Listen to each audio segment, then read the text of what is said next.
మంచిర్యాల జిల్లా జైపూర్ మండలంలోని STPP power plant వద్ద పోలీసుల వాహన తనిఖీలు నిర్వహించారు. ఈ తనిఖీలో అక్రమంగా దేశీ మద్యం తరలిస్తున్న కారులో 2500 బాటిళ్లు పట్టుకున్నారు. బహిరంగ మార్కెట్లో వీటి విలువ సుమారు 1 లక్ష రూపాయలు ఉంటుందని పోలీసులు తెలిపారు. అలాగే మద్యం తరలిస్తున్న కారును సీజ్ చేసి ఒకరిపై కేసు నమోదు చేసినట్టు పోలీసులు వెల్లడించారు.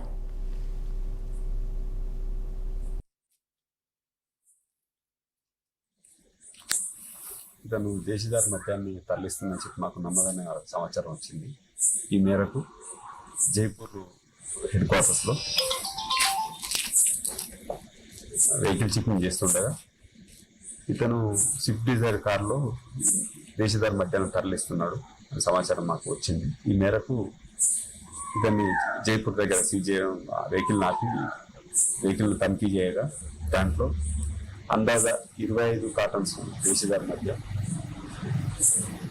లీటర్స్లో 250 లీటర్లు, వాల్యూ అందాజా 1 లక్ష రూపాయలు విలువ గల మద్యాన్ని ఇవాళ సాయంత్రం సీజ్ చేయడం జరిగింది.